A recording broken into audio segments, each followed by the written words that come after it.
दोस्तों, मैं Neuralink company का इंट्रोडक्शन करूं उससे पहले आप प्रॉमिस करो कि भड़कना मत। क्यों?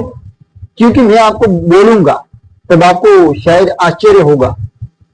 क्या होगा अगर आपके दिमाग में एक चिप लगाई जाए, कंप्यूटर प्रोसेसर लगाया जाए, माइक्रो चिप लगाई जाए जो 1024 इलेक्ट्रोड के धागों से बुनी हुई है। और वो क्या काम करेगी पता है? अगर आपको किसी को ट्वीट करना है तो आप मन में सोचेंगे और टाइप कर देंगे, मन में विजुअलाइज करेंगे तो वो ऑटोमेटिकली ट्वीट हो जाएगा। अगर आपको आपकी गैलरी में कोई तस्वीर पड़ी है और अगर आप किसी लंदन में परवेज को आप भेजना चाहते हो अपने दोस्त को, तो आप सोचोगे तो सेंड हो जाएगी। अगर आपको गेम खेलनी है तो मोबाइल सामने रखकर आप सोचोगे और गेम खेलते जाओगे। यही तो है न्यूरालिंक, मानव और मशीन का मिलन, यानी न्यूरालिंक।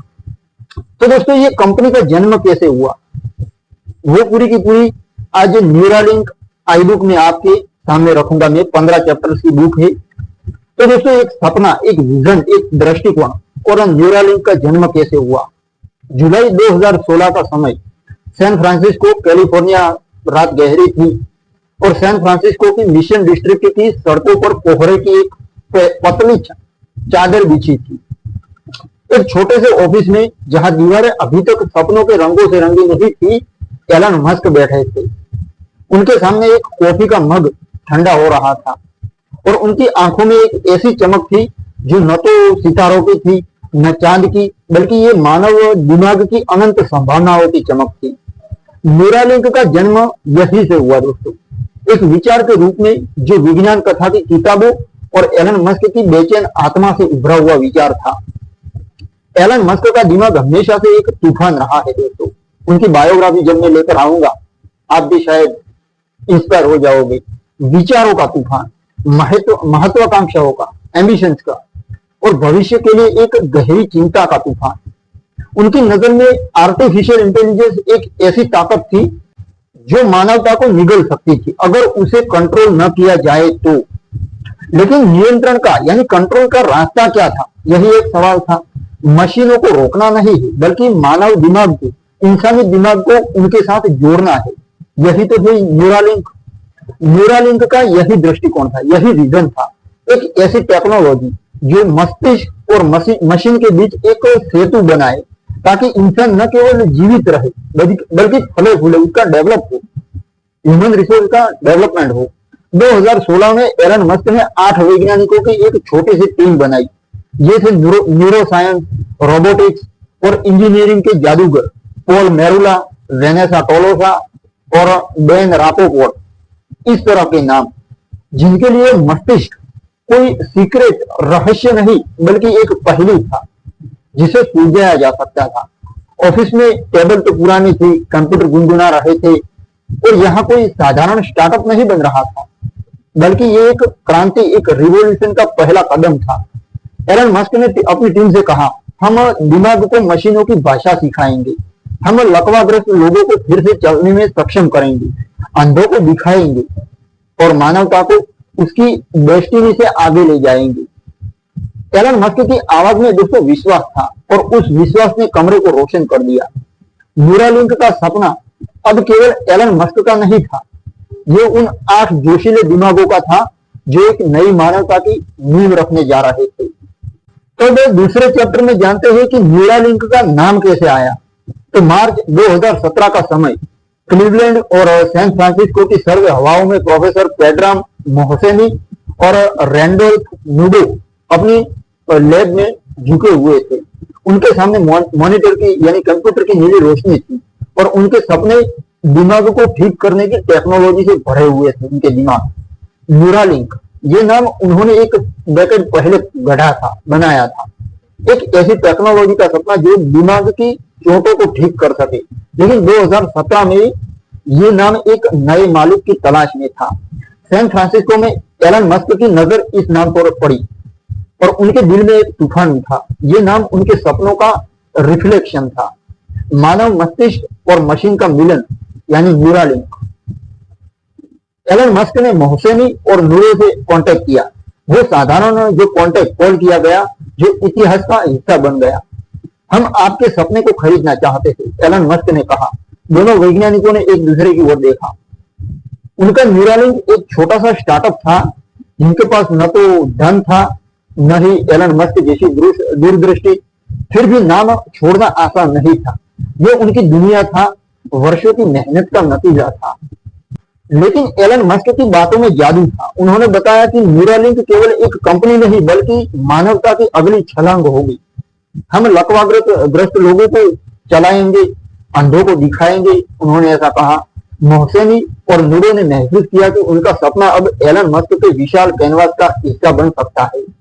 एक कॉन्ट्रैक्ट पर साइन हुई और न्यूरालिंक नाम एलन मस्क के पास चला गया। सैन फ्रांसिस्को में तब न्यूरालिंक की छोटी सी टीम ने इस जीत का जश्न मनाया। कार्यालय की यानी ऑफिस की दीवारों पर अब एक नया नारा गूंज रहा था, न्यूरालिंक यानी मस्तिष्क, दिमाग का भविष्य, brain, future of brain. Mohseni और नूरो भले ही दूरी पर थे, अपने नाम के नए सफर को देखकर मुस्कुराए।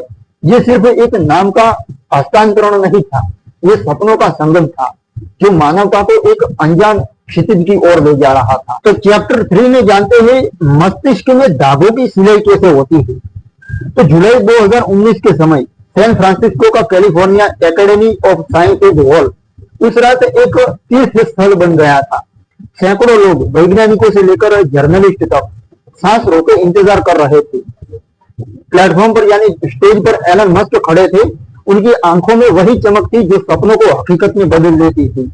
न्यूरालिंक, जो अब तक एक रहस्यमय स्टार्टअप था, अपनी पहली बड़ी छलांग लगाने जा रहा था। उस रात दुनिया मस्तिष्क के भविष्य को देखने वाली थी। एलन मस्क ने बोलना शुरू किया।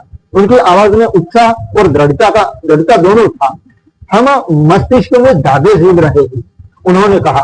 और स्क्रीन पर एक चमत्कार उभरा, सिलाई मशीन जैसा एक ऐसा उपकरण, एक ऐसा डिवाइस जो मानव के बाल से भी पतले तारों को मस्तिष्क में गूंज सकता था। ये तार, जिन्हें न्यूरालिंक ने थ्रेड नाम दिया, केवल 4 से 6 माइक्रोमीटर मोटे थे। फिर भी इसमें मस्तिष्क की गतिविधि यानी एक्टिविटीज को पढ़ने और सिग्नल भेजने की शक्ति थी। प्रत्येक थ्रेड में 1024 इलेक्ट्रोड थे जो न्यूरॉन्स की जो गतिविधि होती है, फुसफुसाहट यानी जो कुछ भी न्यूरॉन्स में एक्टिविटी होती है, उसको डिजिटल संगीत में बदल सकते थे, यानी डिजिटलाइज कर सकते थे। दोस्तों, उस हॉल में सन्नाटा छा गया। वैज्ञानिकों की एक छोटी सी सेना वेनेसा टोलोसा, नेक्स वोडक और दूसरे प्लेटफॉर्म पर पीछे खड़े थे। उनके चेहरे पर गर्व और थकान का मिश्रण था। एक तकनीकी वर्षों की मेहनत का नतीजा थी। ये टेक्नोलॉजी जो थी वो वर्षों की मेहनत का नतीजा थी। एलन मस्क ने बताया कि ये डिवाइस लकवाग्रस्त लोगों को उनके विचारों से कंप्यूटर चलाने में सक्षम करेगा। टेलीपैथी, उन्होंने मुस्कुराते हुए कहा और हॉल तालियों से गूंज उठा। लेकिन ये सिर्फ टेक्नोलॉजी की बात नहीं थी, ये आशा की कहानी थी। प्लेटफॉर्म मंच पर प्रदर्शित मॉडल में एक भविष्य झलक रहा था, जहां रेड की चोटें, अल्जाइमर या अंधापन अब अभिशाप नहीं रहेंगे। न्यूरालिंक की ये रात एक वादा थी कि मस्तिष्क की सीमाएं अब मानवता की डेस्टिनी नहीं होगी। जैसे ही एलन मस्क ने स्टेज छोड़ा, हॉल में एक सवाल गूंज रहा था, क्या ये सपना सचमुच हकीकत बनेगा? तो दोस्तों, अभी चौथे चैप्टर में जानते हैं गर्ट्रूड का नृत्य, गर्ट्रूड्स डांस। अगस्त 2020 फ्रेमोंट कैलिफोर्निया में सूरज ढल चुका था और न्यूरालिंक के फ्रेमोंट हेडक्वार्टर में एक अजीब सी हलचल थी। एक छोटे से मंच पर जहां वैज्ञानिक डिवाइसेस की चमक और स्क्रीन की रोशनी दिख रही थी, एक असामान्य मेहमान तैयार थी। गर्ट्रूड, एक गुलाबी भूरी सुअर जिसके उठन की हर हरकत दर्शकों का ध्यान खींच रही थी। लेकिन गर्ट्रूड कोई साधारण सुअर नहीं थी। उसके मस्तिष्क में न्यूरालिंक की चिप डाली गई थी और आज वो दुनिया को दिखाने वाली थी कि विचार कितने शक्तिशाली हो सकते हैं। एलन मस्क अपने चिर परिचित उत्साह के साथ मंच पर आए। ये भविष्य का पहला कदम थे, उन्होंने अनाउंसमेंट किया और स्क्रीन पर गर्ट्रूड के मस्तिष्क के संकेत उभरे। हर बार जब वो अपने थूथन से कुछ सूंघती, रेखाएं नाचती उठती, जैसे कोई डिजिटल सिम्फनी बन रही है। दर्शक जो ऑनलाइन और हॉल में मौजूद थे अवाक रह गए। बिल्कुल, ये कोई जादू नहीं था, ये न्यूरालिंक की N1 जिसको न्यूरालिंक 1 चिप भी कहा जाता है, जो गर्ट्रूड की के न्यूरॉन्स की फुसफुसाहट को डिजिटल भाषा में ट्रांसलेट कर रही थी।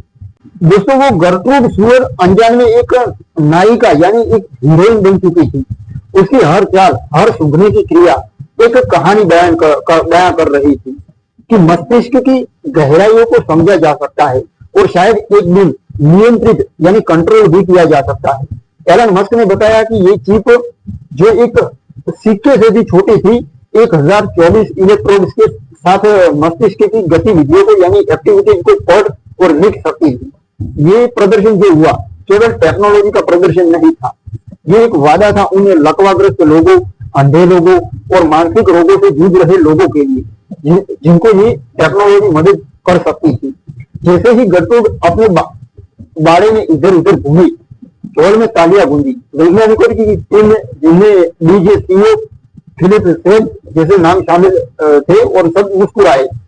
गर्ट्रूड का नृत्य, उसका डांस केवल एक सुअर की चाल नहीं था, ये मानवता का एक कदम था जो मस्तिष्क और मशीन के बीच की खाई को पाट रहा था, मशीन के साथ एक सेतु बनाकर। दोस्तों, 5वें चैप्टर में जानते हैं मानव पर परीक्षण की ओर न्यूरालिंक, यानी मानव पर परीक्षण कैसे हुए। 2021 में फ्रेमोंट कैलिफोर्निया में न्यूरालिंक के फ्रेमोंट हेडक्वार्टर में एक तनाव भरी शांति छाई थी। दीवारों पर योजनाओं के 4 लटके हुए थे। वैज्ञानिकों की टेबल कागजों, कॉफी के मग और आशा के टुकड़ों से भरी हुई थी। दोस्तों, 2021 का वो साल था और न्यूरालिंक एक ऐतिहासिक मोड़ पर खड़ा था। गर्ट्रूड के नृत्य के बाद दुनिया का ध्यान खींचा था, लेकिन अब असली चुनौती सामने थी। मानव मस्तिष्क में न्यूरालिंक की चिप को आजमाने की परमिशन लेनी थी। इसके लिए अमेरिकन फूड और ड्रग एडमिनिस्ट्रेशन, जिसको शॉर्ट में कहा जाता है FDA, का आशीर्वाद चाहिए था। एलन मस्क हमेशा की तरह अधीर उतावले रहते थे, अपने साइंटिस्ट के साथ लंबी बैठकें कर रहे थे, मीटिंग्स कर रहे थे। हमें यह साबित करना होगा कि हमारा डिवाइस सुरक्षित है, उन्होंने कहा। उनकी आवाज में दृढ़ता थी, लेकिन आंखों में एक चिंता भी थी। FDA की परमिशन कोई आसान चीज नहीं थी दोस्तों। न्यूरालिंक को यह साबित करना था, दिखाना था कि उनकी चिप, जो पतले धागों और एक छोटे से प्रोसेसर से बनी थी, वो न केवल प्रभावी थी, बल्कि मानव मस्तिष्क के लिए पूरी तरह से सुरक्षित भी थी। इसके लिए सालों के डेटा, पशु परीक्षणों के परिणाम और अनगिनत दस्तावेज चाहिए थे, यानी सबूत चाहिए थे। टीम के न्यूरो साइंटिस्ट जैसे डीजे और वेनेसा टोलोसा रात दिन काम में जुटे हुए थे। वे जानते थे कि यह सिर्फ टेक्नोलॉजी की लड़ाई नहीं थी, ये उन लोगों की उम्मीदों की लड़ाई थी जो लकवे, मिर्गी या पार्किंसंस जैसे रोगों से जूझ रहे थे। हर दस्तावेज, हर टेस्ट एक मरीज की मुस्कान के लिए था। एलन मस्क ने ट्वीट किया, हम FDA के साथ मिलकर काम कर रहे थे, जल्द ही अच्छी खबर आएगी। उनकी ये ऑप्टिमिज्म असरदार थी। 2021 के अंत तक न्यूरालिंक ने FDA के साथ गहन चर्चाएं शुरू की। ये एक स्लो प्रोसेस थी, लेकिन हर कदम एक विक्ट्री जैसी थी। वैज्ञानिकों की मेहनत और एलन मस्क की दूरदृष्टि ने मिलकर एक रास्ता बनाया। ये रास्ता मानव परीक्षणों की ओर जा रहा था। मानव पर परीक्षण करना था, एक ऐसी दुनिया की ओर जहां विचार की शक्ति बन सकते थे, जहां विचार ही शक्ति बन सकते थे। दोस्तों, न्यूरालिंक की ये यात्रा अब केवल सपना नहीं थी, ये हकीकत की दहलीज पर खड़ी थी। अब दोस्तों, चैप्टर 6 में जानते हैं टेलीपैथी का पहला स्पर्श। अब टेलीपैथी क्या था, स्पर्श कौन सा था, वो सब जानते हैं। तो जनवरी 2024 को फ्रेमोंट कैलिफोर्निया में सर्दी और हवा, बिल्कुल शांत वातावरण था। न्यूरालिंक के फ्रेमोंट हेडक्वार्टर में एक ऑपरेशन थिएटर की गूंज रोशनी में, 5 प्रकार की रोशनी होती है वहां पर ऑपरेशन थिएटर में, इतिहास अपने नए पन्ने लिखने के लिए तैयार था। एक मरीज जिसका नाम दुनिया से छिपा था, सीक्रेट रखा गया था, सर्जिकल टेबल पर लेटा था। उसका शरीर वर्षों से लकवे की कैद में था, लकवाग्रस्त था, लेकिन उसका मस्तिष्क, दिमाग एक अनछुआ आकाश था जो उड़ने को बेताब था। और आज न्यूरालिंक की N1 चिप उसके दिमाग में एक सेतु बनने जा रही थी, विचारों और डिजिटल कंप्यूटर के बीच। एलन मस्क बाहर नियंत्रण रूम, मतलब कंप्यूटर रूम में स्क्रीन की ओर देख रहे थे। उनकी आंखों में वो चमक थी जो असंभव को संभव बनाने की आदत रखती थी। ये टेलीपैथी का पहला स्पर्श है। अगर मैंने पहले टेलीपैथी बोला है तो वो गलत है, उसका रियल नाम है टेलीपैथी। तो टेलीपैथी का पहला स्पर्श है। उन्होंने मन में कहा न्यूरालिंक की सर्जिकल रोबोट, जो कि एक डॉक्टर थी, जिसके हाथ स्टील के बने थे, फिर भी सुई से अधिक सटीक मरीज के मस्तिष्क में पतले धागे बीज रही थी वो रोबोट। ये धागे दोस्तों 1024 इलेक्ट्रोड से ले न्यूरॉन्स की सूक्ष्म एक्टिविटी को पकड़ने के लिए तैयार थे। सर्जरी के बाद जब मरीज होश में आया, कमरे में एक गहरी खामोशी थी। सामने एक कंप्यूटर स्क्रीन थी और उस पर एक कर्सर था। कोई कीबोर्ड नहीं, कोई माउस नहीं, सिर्फ मरीज का दिमाग। जैसे ही उसने कुछ सोचा, कर्सर अपने आप हिलने लगा, यानी विचारों से कंप्यूटर कंट्रोल हो रहा था। एक छोटा सा हिलना, लेकिन ये मानवता के लिए एक विशाल छलांग थी। वैज्ञानिकों की जो साइंटिस्ट की टीम थी, डीजेसीओ, वेनेसा टोलोसा और दूसरे खामोशी से तालियां बजा रहे थे। दोस्तों, मरीज की आंखों में आंसुओं की चमक थी। ये आजादी का पहला स्पर्श था। एलन मस्क ने बाद में एक्स पर अनाउंसमेंट किया कि पहला मानव ट्रांसप्लांटेशन सक्सेसफुल हो गया है। मरीज विचारों से माउस कर्सर को नियंत्रित कर रहा है। यानी मरीज जो था वो विचारों से, जो वो सोच रहा है, उसके आधार पर माउस का कर्सर अपने आप कंट्रोल हो रहा है, सिमुलेट हो रहा है। ये खबर दोस्तों दुनिया भर में फैल गई। न्यूरालिंक ने न केवल एक चिप लगाई थी दिमाग में, बल्कि एक आशा का एक बीज बोया था उन लोगों के लिए जो कैद में थे, लकवा या कोई बीमारी, अपने ही शरीर से डिसेबल थे, स्टीफन हॉकिंग बन गए थे। जैसे स्टीफन हॉकिंग के पास एक यूनिक चेयर थी जिसके तहत वो काम कर सकता था। वो बिल्कुल पैरालाइज था, लेकिन उसने जो काम किया वो साधारण, जिसके स्पेयर पार्ट सब कुछ अच्छा है, वो भी नहीं कर सकता, इतना उसने काम किया। ये दोस्तों होती है टेक्नोलॉजी की ताकत। तो दोस्तों, ये मोमेंट केवल टेक्नोलॉजी की विक्ट्री नहीं था, ये मानव इच्छा शक्ति और सपनों का उत्सव था। अब दोस्तों 7वें चैप्टर में जानते हैं ब्लाइंड साइड की रोशनी। ब्लाइंड साइड एक डिवाइस बनाया उन्होंने। तो 2024 का साल और फ्रेमोंट कैलिफोर्निया न्यूरालिंक की प्रयोगशाला में, जहां मशीनों की गुनगुनाहट और वैज्ञानिकों की आवाजें एक संवाद बनाती थी, एक नया प्लान आकार ले रहा था। 2024 का साल था और न्यूरालिंक ने दुनिया को एक नई रोशनी का वादा किया। ब्लाइंड साइट ये कोई साधारण डिवाइस नहीं था, ये एक चमत्कार था जो अंधेरे में डूबे लोगों को फिर से देखने की उम्मीद दे रहा था। एलन मस्क एक सभा को संबोधित करते हुए अपनी आवाज में एक गहरी गंभीरता से बोले, हम दिमाग को आंख दे सकते हैं, चाहे कुदरती आंख चली जाए, लेकिन हम एक मशीन आंख दे सकते हैं। ब्लाइंड साइट डिवाइस न्यूरालिंक की नवीनतम रचना। मस्तिष्क के दिमाग के दोस्तों, मस्तिष्क के बोलने में थोड़ी परेशानी हो रही है तो दिमाग बोलूंगा। दिमाग के दृश्य प्रांतस्था था, जिसको इंग्लिश में कहा जाता है विजुअल कॉर्टेक्स। उसको सीधे उत्तेजित करने यानी एक्साइटेड करने के लिए डिजाइन किया गया था। ये उन लोगों के लिए था जिनकी आंखें रोशनी खो चुकी थी, या जन्म से अंधे थे, या दुर्घटना के शिकार थे। स्क्रीन पर एक डिजिटल मॉडल चमका जिसमें दिखाया गया कि कैसे N1 चिप, जिसके इलेक्ट्रोड दिमाग में बाहरी दुनिया के विजुअल सिग्नल भेज सकते थे। ये कम रिजोल्यूशन वाली छवियों से शुरू होगा, जैसे पुराने वीडियो गेम की तरफ, लेकिन भविष्य में एलन मस्क ने कहा वो सुपर ह्यूमन की दृष्टि दे सकता है। कमरे में बैठे साइंटिस्ट, जिनमें न्यूरो साइंटिस्ट और इंजीनियर शामिल थे, वो जानते थे कि ये राह इतनी आसान नहीं होगी। फूड एंड ड्रग एडमिनिस्ट्रेशन की मंजूरी अभी बाकी थी और टेक्निकल चैलेंजेस अनगिनत थे। फिर भी उनके दिलों में एक आग जल रही थी, आशा की आग। उन्होंने उन लोगों की कहानियां सुनी थी जो अंधेरे में जीते थे, बच्चे जो कभी सूरज नहीं देख पाए, बुजुर्ग जो अपने पोते पोतियों का चेहरा भूल चुके थे। दोस्तों, ये ब्लाइंड साइट डिवाइस उनके लिए एक दृष्टि का दीपक था, देखने का एक साधन था, टेक्नोलॉजी थी जो दिमाग की गहराइयों में दृश्य भेज सकता था। यानी जो बाहरी दुनिया में हम देख सकते हैं, वो कैमरा और कुछ टेक्नोलॉजी के जरिए वो दिमाग में माइक्रोचिप डालकर उनको दृष्टि दी जा सकती थी। और ये मानवता के लिए, इंसानियत के लिए भलाई की चीज थी।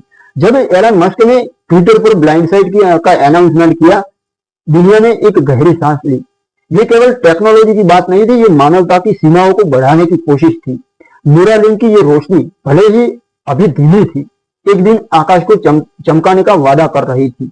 यानी आने वाले समय में, मैंने जैसे आगे इंट्रोडक्शन में कहा उसी तरह आपको सिर्फ सोचना पड़ेगा, जो आप सोचोगे वो होता जाएगा। ऐसी टेक्नोलॉजी न्यूरालिंक बना रहा है। अगर आप किसी दोस्त को फोटो सेंड करना चाहते हो व्हाट्सएप में, तो आप सोचोगे तो व्हाट्सएप में सेंड अपने आप हो जाएगा, क्योंकि आपका मोबाइल आपके दिमाग से उस चिप के जरिए सेतु बनाएगा और आपका मोबाइल आप दिमाग से कंट्रोल करोगे। अब 8वें चैप्टर में जानते हैं आलोचनाओं का तूफान। तो दोस्तों 2020 से 2024 का समय कैलिफोर्निया न्यूरालिंक के फ्रेमोंट मुख्यालय में, जहां एक नए इनोवेशन की फाउंडेशन रखी जा रही थी, एक तूफान उठ रहा था। एक तरफ बाहर की दुनिया में जहां गर्टरूड के डांस और ब्लाइंड साइड की रोशनी ने सुर्खियां बटोरी थी, एक और आवाज गूंज रही थी आलोचनाओं की। 2020 से 2024 का ये कालखंड न्यूरालिंक पर पशु परीक्षणों को लेकर सवाल उठे। संगठन जैसे PETA, जिसको पेटा कहा जा सकता है, उसने आरोप लगाया कि सुअरों और बंदरों पर किए गए प्रयोगों में अनैतिकता थी। ये आवाजें न्यूरालिंक के साइंटिस्ट के लिए एक कठिन चुनौती बन गई। वेनेसा टोलोसा, न्यूरालिंक की एक प्रमुख इंजीनियर, रात के सन्नाटे में अपने कार्यालय में बैठी थी। उनके सामने एक स्क्रीन थी जिस पर एक बंदर के दिमाग के संकेत चमक रहे थे। ये बंदर, जिसे न्यूरालिंक ने पोंग खेलते हुए दिखाया था, दुनिया के लिए एक बिल्कुल चमत्कार जैसा था। लेकिन टोलोसा के मन में एक सवाल था कि क्या हम सही कर रहे हैं? पशु परीक्षण, जो चिकित्सा अनुसंधान का हिस्सा थे, न्यूरालिंक के लिए अपरिहार्य थे। गर्टरूड जैसे सुअरों और बंदरों ने N1 चिप की सुरक्षा और प्रभावशीलता को साबित किया था, जिसके बिना मानव परीक्षण असंभव थे। फिर भी 2022 में जब खबरें आई कि कुछ पशु परीक्षणों में गलतियां हुई, न्यूरालिंक टीम पर प्रेशर बढ़ गया। एलन मस्क ने ट्विटर पर, यानी अब एक्स है, उस पर जवाब दिया, हम कोई गलती नहीं छिपा रहे हैं, हमारा लक्ष्य मानवता की मदद करना है। लेकिन वैज्ञानिकों के लिए ये केवल शब्दों की लड़ाई नहीं थी। BJCA, इस तरह के न्यूरो साइंटिस्ट जिन्होंने रात रात जागकर नैतिकता और प्रगति के बीच संतुलन तलाशा था, वे जानते थे कि हर प्रयोग एक कदम था लकवे, अंधेपन और मानसिक रोगों से जूझ रहे लोगों के उज्जवल भविष्य की ओर। आलोचनाएं तीखी थी, लेकिन न्यूरालिंक की टीम ने हार नहीं मानी। उन्होंने FDA के साथ पारदर्शिता बरती और पशु कल्याण के लिए बेहतर प्रोटोकॉल बनाए। ये तूफान उन्हें झकझोर दिया उनको, लेकिन उनके सपने जिनको डिगा नहीं सका। न्यूरालिंक का मिशन अब भी वही था, मानवता को एक नई रोशनी देना। अब 9वें चैप्टर में जानते हैं दूसरा कदम क्या था। तो 2024 में फ्रेमोंट कैलिफोर्निया न्यूरालिंक का ऑपरेशन थिएटर एक बार फिर इतिहास का गवाह बनने वाला था। 2024 की एक गर्म दोपहर, सूरज की किरणें कांच की खिड़कियों से छनकर अंदर आ रही थी और एक नया युवा मरीज एलेक्स नाम का सर्जिकल टेबल पर लेटा था। उसकी उंगलियां, जो कभी गेमिंग कंट्रोलर पर नाचनी थी, अब रीढ़ की चोट के कारण स्थिर थी। लेकिन उसका दिमाग, वो एक तूफान था जो डिजिटल दुनिया में फिर से उड़ान भरने के लिए तैयार था। न्यूरालिंक की N1 चिप दूसरी बार एक इंसानी दिमाग में अपनी जगह बना रही थी। एलन मस्क कंट्रोल रूम में खड़े थे, स्क्रीन की ओर देख रहे थे। उनकी मुस्कान में एक गर्व था जो पहली सक्सेस के बाद और गहरा हो गया था। सर्जिकल रोबोट, जिसके स्टील के हाथ सुई से भी अधिक नाजुक थे, उसने एलेक्स के दिमाग में 1024 इलेक्ट्रोड्स वाले धागे सिल दिए। सर्जरी के बाद जब एलेक्स होश में आया, सामने एक स्क्रीन थी और उस पर कंप्यूटर स्ट्राइक 2 का परिचित इंटरफेस था। कोई जॉयस्टिक नहीं थी, कोई कीबोर्ड नहीं था, सिर्फ उसका दिमाग था। जैसे ही एलेक्स ने अपने किरदार को हिलाने का सोचा, स्क्रीन पर गोलियां चलने लगी। प्रत्येक शॉट, प्रत्येक कदम उसके विचारों से चल रहा था। दोस्तों, जादू था एकदम। हॉल में मौजूद वैज्ञानिक वेनेसा टोलोसा, BJCO उसका नाम है, और दूसरे जो साइंटिस्ट थे, टीम थी, हैरान रह गए थे। ये केवल एक खेल नहीं था, एक गेम नहीं था, ये एलेक्स की आजादी की वापसी थी। एलेक्स की आंखों में एक चमक थी जैसे वो फिर से अपने पुराने दोस्तों के साथ ऑनलाइन जंग लड़ रहा हो। एलन मस्क ने एक्स पर लिखा कि हमारा दूसरा मरीज गेम खेल रहा है, वो भी विचारों से। ये केवल शुरुआत है, उन्होंने ऐसा लिखा। ये क्षण, ये मोमेंट न्यूरालिंक के लिए एक और विक्ट्री थी। एलेक्स की कहानी ने दुनिया को दिखाया कि न्यूरालिंक 1 यानी N1 चिप केवल माउस कर्सर नहीं हिला सकती, बल्कि ये जिंदगियों को फिर से रंग दे सकती थी। वैज्ञानिकों की मेहनत, एलन मस्क की दूरदृष्टि और एलेक्स का साहस एक नई कहानी लिख रहे थे। एक ऐसी कहानी जो मानवता को अपनी सीमाओं से परे ले जा रही थी। अब दोस्तों 10वें चैप्टर में जानते हैं धन की कमी और कंपनी की महत्वाकांक्षाएं। 2023 से 2025 के समय San Francisco Neuralink Fremont headquarter में, जहां साइंटिस्ट दिमाग के रहस्यों को सुलझा रहे थे, एक दूसरी लड़ाई चल रही थी, धन और इन्वेस्टमेंट की। 2023 तक न्यूरालिंक ने 687 मिलियन जुटाए थे, एक ऐसी रकम जो सपनों को पंख दे सकती थी। गूगल वेंचर, पीटर थिल जैसे इन्वेस्टर और यहां तक कि सऊदी अरब के धन कुबेर भी इस छोटे से स्टार्टअप पर दाव लगा रहे थे। लेकिन ये केवल पैसा नहीं था, ये एक विश्वास था कि न्यूरालिंक मानवता का भविष्य बदल सकता है। एलन मस्क, जिनके सपने हमेशा आकाश को छूते थे, इन्वेस्टर्स के साथ एक बैठक में यानी एक मीटिंग में बैठे थे। उनकी टेबल पर कॉफी ठंडी हो रही थी, लेकिन उनकी बातों में गर्मजोशी थी। हम दिमाग को मशीनों से जोड़ रहे हैं, उन्होंने कहा, और ये दुनिया का सबसे बड़ा दाव है। इन्वेस्टर्स के आंखों में चमक थी, कुछ को प्रॉफिट दिख रहा था तो कुछ को मानवता की नई सुबह। 2025 तक न्यूरालिंक की वैल्यूएशन $9 बिलियन तक पहुंच गई। एक ऐसी रकम जो केवल एक कंपनी की कीमत नहीं थी, बल्कि एक सपने का, एक विजन का, एक प्रयास का वैल्यूएशन था।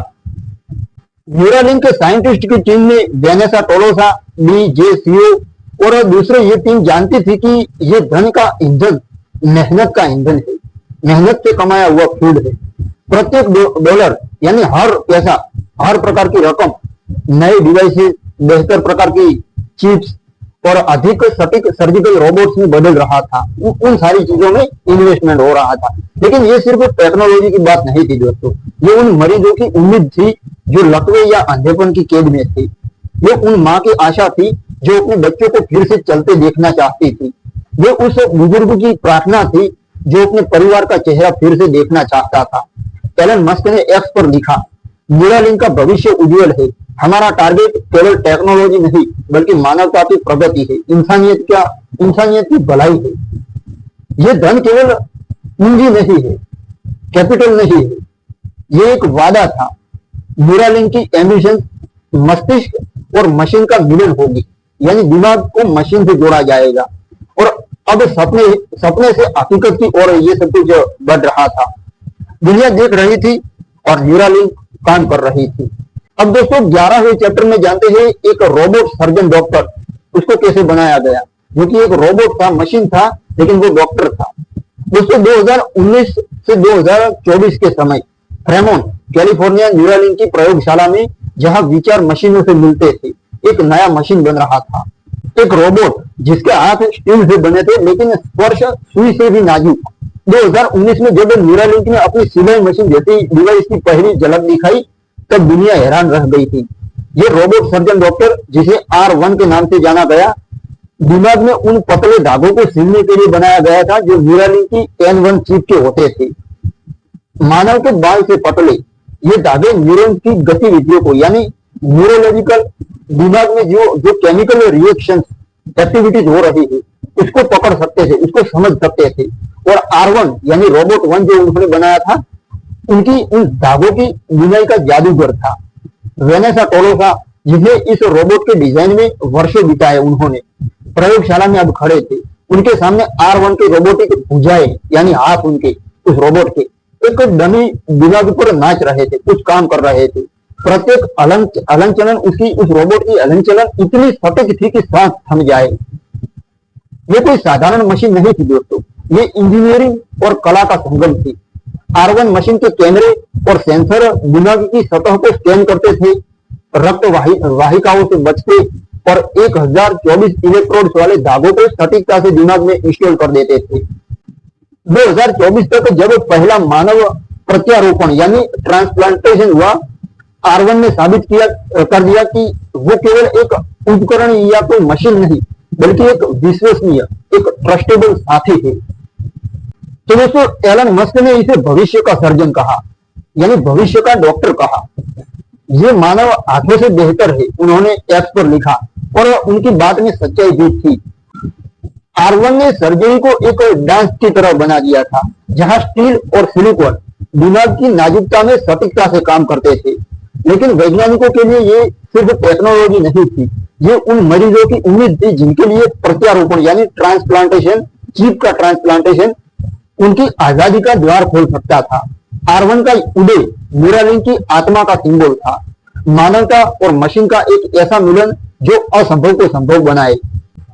दोस्तों प्रयोगशाला की रोशनी में जहां R1 अपने अगली सर्जरी की तैयारी कर रहा था, एक सवाल गूंज रहा था कि ये रोबोट सर्जन डॉक्टर कितनी जिंदगियां बदल देगा।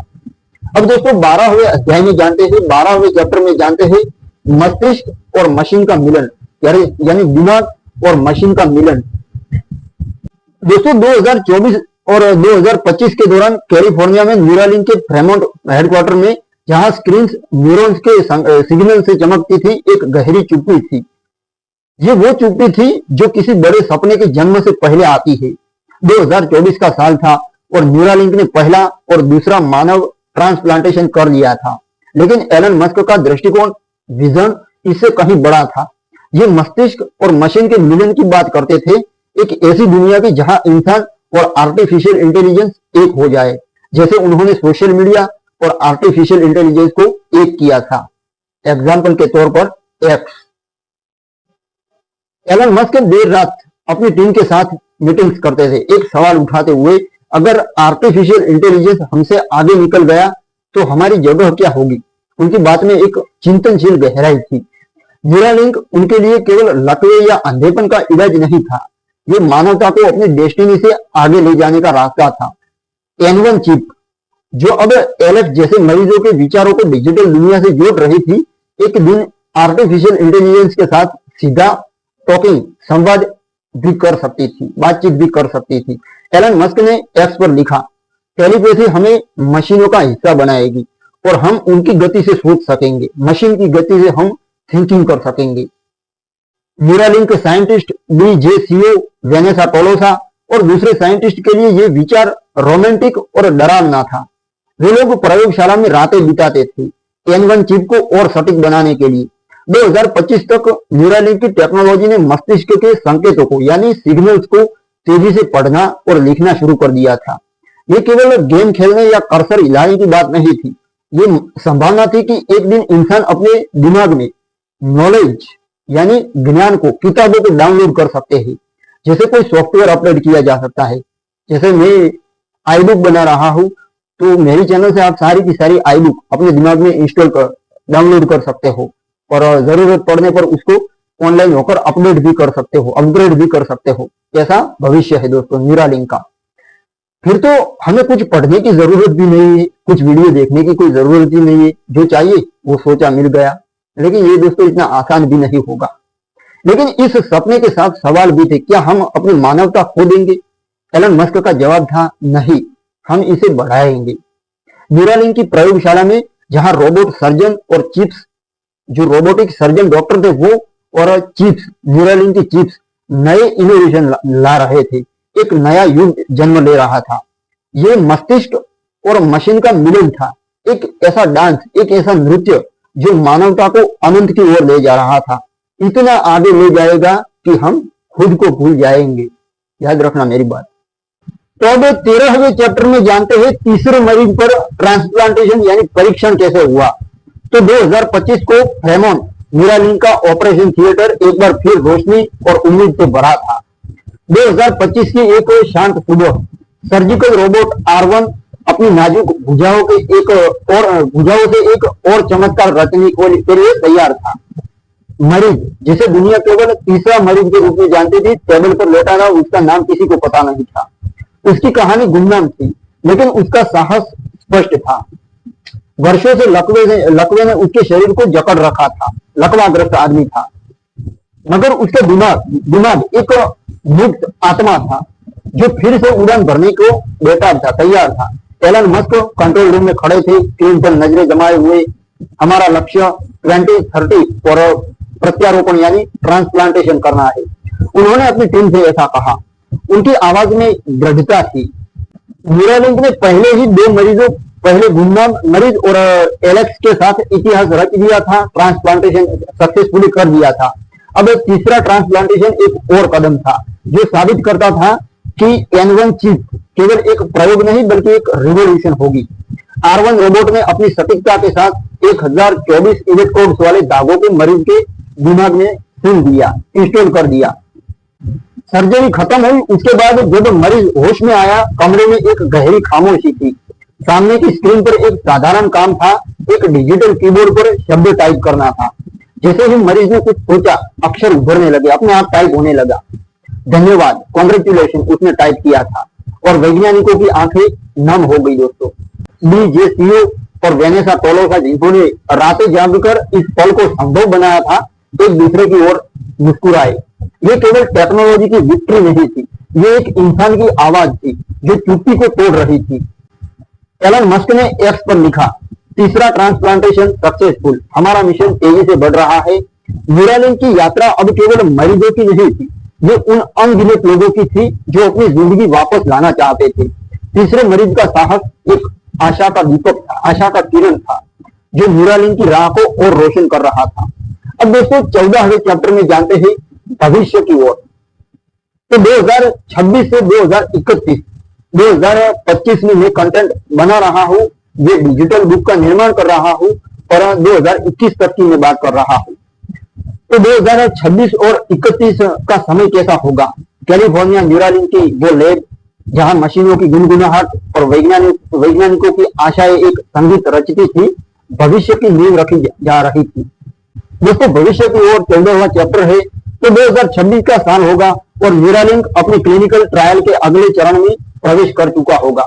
तीसरे मरीज की सफलता के बाद कंपनी ने 20-30 और प्रत्यारोपण यानी ट्रांसप्लांटेशन का लक्ष्य रखा था, टारगेट रखा था, और प्रत्येक सर्जरी के साथ वे मानवता को एक नई दिशा दिखा रहे होंगे।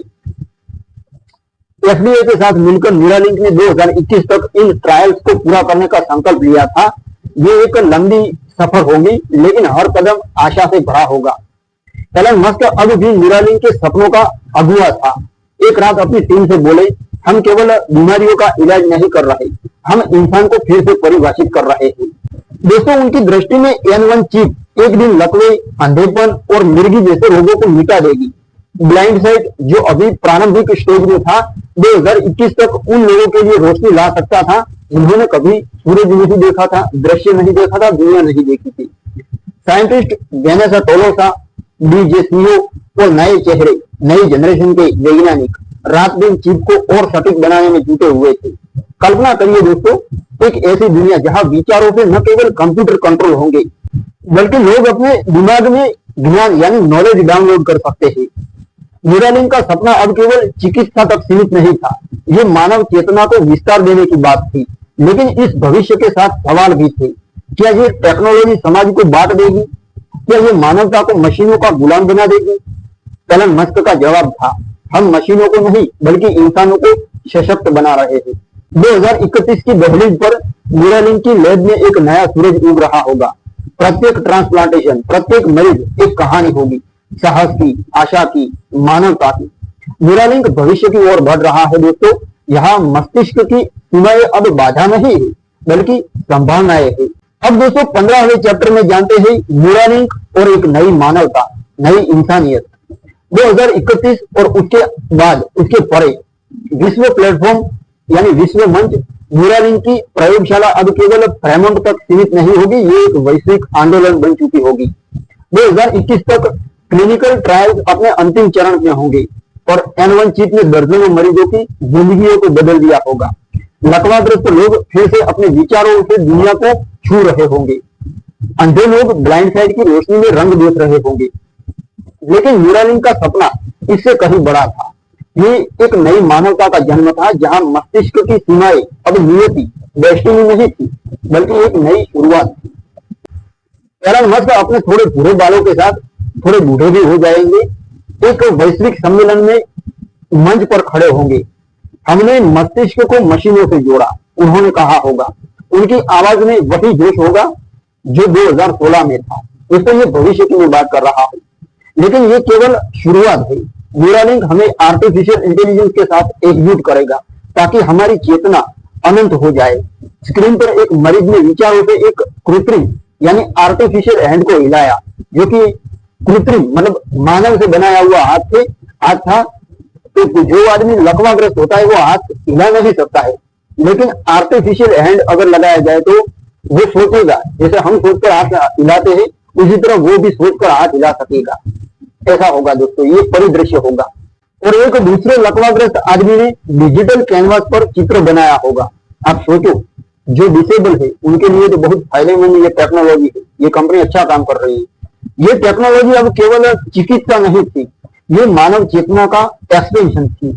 न्यूरालिंक के साइंटिस्ट वेनेसा टोलोसा, DJCO और नई जनरेशन जानते थे कि ये यात्रा इतनी आसान नहीं थी। आलोचनाएं, नैतिक सवाल और टेक्निकल चैलेंजेस ने रास्ता रोका था, लेकिन हर मरीज की मुस्कान, हर कांग्रेचुलेशन, हर धन्यवाद उनकी मेहनत को सार्थक बनाता था।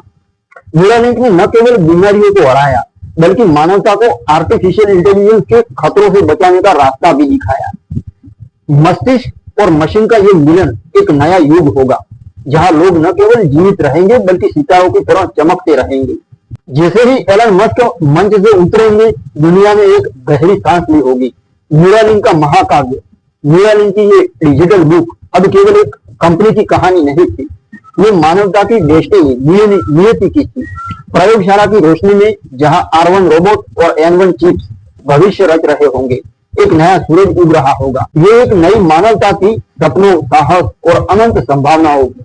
अब दोस्तों थोड़ा उसका कंक्लूजन, उपसंहार जिसके बारे में बात करते हैं, जिसमें मैं एक भविष्य की झलक देना चाहता हूँ।